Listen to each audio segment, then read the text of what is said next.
मित्रों नमस्कार, हमारा नाम है हर्ष तिवारी और आध्यात्म जगत के इस चैनल रामायण बाय हर्ष तिवारी में हम आप सभी का बहुत बहुत स्वागत करते हैं। और आज की चर्चा का जो विषय हमने लिया है वो साधनाओं के दौरान घटने वाली कुछ घटनाओं, आने वाले कुछ विघ्न, बाधाओं और परीक्षाओं के विषय में कुछ चर्चा करेंगे। अब उदाहरण के तौर पर मनोनिग्रह व्रत साधनाओं को ही ले लेते हैं। मनोनिग्रह का ये जो व्रत है एक कठिन साधना ही है एक प्रकार की, क्योंकि मन को साधना तो कठिन है ना, तो उसकी साधना भी कठिन होगी। तो जिन लोगों के लिए ये एक साधना जैसा ही है, जो लोग इस साधना को गंभीरता से लेते हैं, तो एक बात वो समझ लें वो लोग कि जब साधक किसी साधना में उतरता है, कठिन साधना में उतरता है, तो उसको परीक्षाओं से भी गुजरना पड़ता है। सदैव से दो प्रकार की शक्तियां रही हैं, एक देवता संबंधी शक्तियां हैं और दूसरी शक्ति जो है वो आसुरी शक्तियां हैं। तो देवता लोग तो आपकी साधना की परीक्षा लेने के लिए आएंगे या आपको कुछ वरदान, सिद्धि इत्यादि देने के लिए आ सकते हैं, या अनेक बार बड़े बड़े सिद्धगण जो हिमालय में वर्षों से तपस्या कर रहे हैं वे लोग भी आपसे साधना के दौरान या ध्यान में संपर्क कर सकते हैं। लेकिन जो आसुरी शक्तियां हैं वो आपकी साधना में विघ्न डालने के लिए जरूर आएंगी। वे आपको भयभीत करने के लिए, डराने के लिए आ सकते हैं, या वो प्रयास कर सकते हैं कि आप इस साधनाओं को छोड़ के भाग जाएं, इस साधना को आप बंद कर दें। ये भी आसुरी शक्तियों का उद्देश्य होता है। हमारे स्वयं के भी कुछ व्यक्तिगत अनुभव हैं जब आसुरी शक्तियों ने विघ्न डालने की कोशिश की, और हमारी श्रीमती को तो बड़ा प्रत्यक्ष अनुभव हुआ है आसुरी शक्ति का। उस विषय में हम आपको थोड़ा बताते हैं। यहाँ एक उदाहरण हम दैवी शक्ति का दे रहे हैं और एक उदाहरण हम आसुरी शक्ति का दे रहे हैं कि वो कैसे भयभीत करती है। ये बात हमारे कुंडलिनी जागरण के कुछ समय बाद की है कि जब हमारी श्रीमती पर हमने शक्तिपात किया था तो वे भी गहरे ध्यान में उतरने लगी थी, उनको भी बड़े दिव्य अनुभव होने लगे थे। तो उन्हीं के ध्यान के दौरान कुछ घटनाएं घटी, वो देखिए। वो प्रत्येक दिन ध्यान में होने वाले अनुभवों को हमको बताती थी और हम लोग उनको नोट करते थे। एक दिन तो ऐसा हुआ कि हमारी श्रीमती कमरे में ध्यान कर रही थी और हम बाहर वेट कर रहे थे, क्योंकि वो ध्यान करने के बाद हमको बताती थी कि आज ये हुआ, आज वो हुआ, तो हम वेट कर रहे थे और वो ध्यान कर रही थी अपना। तो अचानक उन्होंने हमको बुलाया कि वकील साहब, वो हमको वकील साहब कहती हैं कि वकील साहब आइए, कुछ अजीब सा हो गया है। तो हम गए एकदम दौड़ के, हमने कहा पता नहीं क्या हो गया। तो उन्होंने बताया कि किसी ने उनके मुंह में मिठाई डाल दी, मुंह में उनके मिठाई का टुकड़ा आ गया है। उन्होंने बताया कि देखो ये पिंक कलर का ये मिठाई का टुकड़ा और हल्का सा मीठा इसका स्वाद है। तो उस कमरे में तो कोई आ ही नहीं सकता था, चारों तरफ से बंद था वो कमरा, बाहर हम बैठे हुए थे। तो हो सकता कोई दैवी शक्ति का प्रवेश हुआ हो और उनको मिठाई खिलाई हो। ऐसे ही वो ध्यान करते करते क्या हुआ, एक दिन बोली कि वकील साहब मुझे बहुत डर लग रहा है। तो हमने कहा क्यों भाई, अभी ध्यान तो ठीक से हो गया ना। फिर लगे पूरा नहीं हो पाया, मैं डर गई बहुत ज़्यादा, तो मुझे ध्यान से उठना पड़ा। तो हमने कहा ऐसा क्या हुआ? तो कहने लगे एक चुड़ैलन टाइप की आती है और वो मुझे बहुत डराती है, बहुत विकराल स्वरूप है उसका और भयानक चेहरा है और मुझे बहुत डरा रही है, मैं बहुत डर गई हूँ। तो अब मैं ध्यान में बैठ नहीं पा रही हूँ, मुझे बहुत डर लग रहा है। तो हमने कहा कि तुम ऐसा करो, तुम डरो मत, अब तुम ध्यान पे बैठो और जैसे ही वो आए तो हम तुम्हारे बाजू में बैठे, हमको इशारा कर देना, तो हम फिर देखेंगे हमें क्या करना है। तो वो चली गई ध्यान में, एकदम बैठी और गहरा ध्यान में उतर गई वो। तो जैसे ही वो चुड़ैलन आई उनके ध्यान में, तो उन्होंने कहा वकील साहब, ध्यान में ही कहा उसने कि वकील साहब वो आ गई। तो फिर हमने उसके ध्यान में प्रवेश किया श्रीमती के। अब ये कैसे हुआ ये हमें नहीं मालूम। हमने उनके ध्यान में प्रवेश किया और उस चुड़ैलन को हमने मारा, उसका वध किया, और वध किया तो वो मर गई चुड़ैलन। तो ऐसे हमारी श्रीमती को उस भयानक चुड़ैल के आतंक से मुक्ति मिली। तो ये आसुरी शक्ति कोई होगी जो उनको उनके ध्यान में विघ्न डाल रही होगी, लेकिन वो मर गई। फिर उसके बाद इस टाइप की कोई बात नहीं हुई उनके साथ। इन सभी अनुभवों को हमने हमारे जो कुंडलिनी जागरण के वीडियोस हैं उनमें हमने ये सारी चीज बताई है।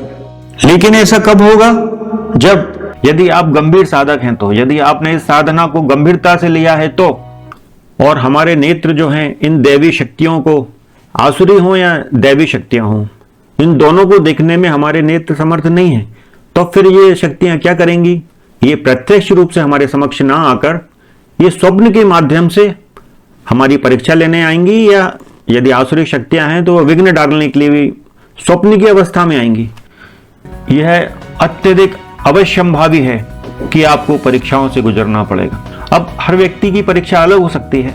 किसी की परीक्षा इस तरीके से हो सकती है कि मान लो अप्सराएं आ जाएं, आपके सामने नृत्य करने लगे, बहुत ज्यादा कोई आपको धन का लालच दिया जा सकता है। परीक्षाओं के अनुभव हो सकता है कि सबके अलग अलग हों। पुरुषों के लिए जो परीक्षाएं होती हों वो अलग होती हों, और स्त्रियों के लिए, महिलाओं के लिए अलग होती हों, अलग अलग मापदंड हो सकते हैं।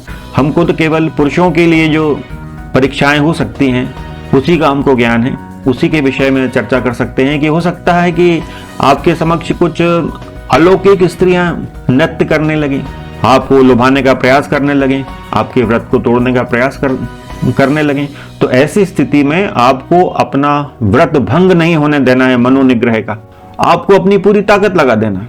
अब जैसे हम हमारा उदाहरण देते हैं कि जब हम इस मनोनिग्रह के व्रत को कर रहे थे तो 2-3 बार ऐसा हुआ कि अचानक अप्सराएं आ गईं, इतनी सुंदर स्त्रियां जो पहले हमने कभी नहीं देखी थी, आके वो नृत्य करने लगी, हमारे व्रत को भंग करने का प्रयास करने लगी।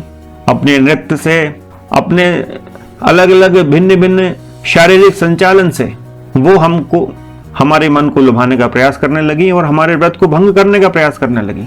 हम समझ गए कि ये अप्सराएं आई हैं तो ये हमारे व्रत को भंग करना चाहती हैं। जब हमने देखा कि ये अप्सराएं आ गई हैं और हमारा व्रत भंग करना चाहती हैं, तो हमने उस स्वप्न को बदल दिया, सपना चेंज कर दिया, दूसरा सपना लगा लिया। तो अब आपको लगेगा कि ये क्या झूठ बोल रहे हैं, क्या है, लेकिन ये सत्य है। क्योंकि जब इस प्रकार के व्रत किए जाते हैं मनोनिग्रह जैसे, तो आपके मन को अनेक शक्तियां प्राप्त हो जाती हैं। तो ऐसी कोई शक्ति प्राप्त हुई होगी कि हमने उस स्वप्न को बदल दिया, दूसरा सपना लगा लिया। लेकिन 1-2 बार ऐसा भी हुआ कि हम उस स्वप्न को बदल नहीं पाए। एक दिन तो ऐसा लगा कि जैसे अप्सराओं ने आक्रमण जैसा कर दिया हो। तो शुरू में हमने बहुत प्रयास किया और उस स्वप्न को बदलने का भी प्रयास किया, लेकिन हम समर्थ नहीं हो पाए। और वे अप्सराएं जो थीं, अति सुंदर स्त्रियां, अप्सराएं तो हमने देखी नहीं, लेकिन वे अति लावण्यमयी स्त्रियां थीं, तो हमें लगता है कि अप्सराएं होंगी। तो वे पूर्ण प्रयास करने लगी हमारे व्रत को भंग करने का। तो फिर जब हम असमर्थ हो गए, हमारा ध्यान उनकी ओर जाने लगा, तो फिर अब हमको लगा कि हमारे बस का नहीं रह गया। तो हमने बजरंगबली को पुकारा कि हे हनुमान जी, हमारे व्रत की रक्षा करो। हे हनुमान जी, आप इस स्वप्न को हटाओ, यहाँ से ये दृश्य हटाओ हमारी दृष्टि से, नहीं तो हमारा व्रत भंग हो जाएगा। हनुमान जी इतने दयालु हैं, इतने कृपालु हैं, उन्होंने तुरंत उस स्वप्न को वहां से हटा दिया, दृश्य बदल दिया और हमारे मन को कंट्रोल किया। इसलिए हमने निवेदन किया कि इस व्रत में हनुमान जी की आवश्यकता आपको पड़ेगी, या आपके कोई दूसरे इष्ट हो जिनसे आपका अगाध प्रेम हो, जिन पर आपको भरोसा हो, उनकी सहायता की आवश्यकता आपको पड़ेगी। तो आपको स्वप्न में भी अपने व्रत की रक्षा करना है। इस प्रकार कोई भी साधना हो, उसमें एक बात बहुत महत्वपूर्ण यह है कि गुरु होना बहुत आवश्यक है। कोई भी साधना हो, जब आपके गुरु होते हैं तो आपको सारे संकटों से आपकी रक्षा करते हैं, आपका मार्गदर्शन करते हैं। किसी भी साधना में गुरु अनिवार्य। तो मित्रों, आज हमको यही सब चर्चाएं आपसे करना थी। अब इस वीडियो को विराम देने से पहले हम एक बहुत महत्वपूर्ण निवेदन करना चाहते हैं, आप उसको कृपया सुनिए। कि मित्रों, जो रामायण जो है उसमें बहुत बड़े स्तर पर मिलावट हो गई है। रामायण अर्थात वाल्मीकि रामायण ही ओरिजिनल रामायण है, तो उसमें बहुत बड़े स्तर पर मिलावट हो गई है। तो उन मिलावटों को दूर कराने के लिए हमने कुछ वीडियोस बनाए हैं, और उन वीडियोस में हमने रामायण के ही श्लोकों के आधार पर सिद्ध किया है कि जिन श्लोकों को हम मिलावटी कह रहे हैं, तो मिलावटी कैसे है। हमने अपने वीडियोस में सिद्ध किया है कि लव कुश प्रसंग जो है, माता सीता का परित्याग जो है, भगवान श्री राम पर जो मांसाहारी होने के आरोप लगाए गए हैं, वे सब झूठे हैं। तो क्यों हैं? हमने इन बातों को सिद्ध किया है, और अपने स्वयं के विचारों से सिद्ध नहीं किया है। स्वयं वाल्मीकि रामायण के श्लोकों के ही आधार पर सिद्ध किया है। तो कृपया उन वीडियोस को जरूर देखें। उन वीडियोस को आप देखेंगे तो आपको जो मिलावटें हुई हैं तो समझ में आएगा कि हमारे इतने महत्वपूर्ण ग्रंथ के साथ कितना खिलवाड़ किया गया है सनातन धर्म के शत्रुओं द्वारा, हमारी भावनाओं से कैसा खेला गया है। तो आप हमारे चैनल पर, जिसका नाम है रामायण बाय हर्ष तिवारी, उस पर जाकर उन मिलावट वाले वीडियोस को जरूर देखें। इस चैनल को सब्सक्राइब करें, इन वीडियोस को ज्यादा से ज्यादा शेयर करें अपने इष्ट मित्रों के साथ, ताकि ये जो विचार है, ये जो शोध कार्य है हमारा, ये जन जन तक पहुंचे और हमारे रामायण रूपी गंगा पर ये जो कलंक लग गया है उसको मलिन करने का जो प्रयास हुआ है, इस कलंक को धोया जा सके। तो इस विषय में आज इतना ही, फिर किसी अन्य विषय पर चर्चा होगी।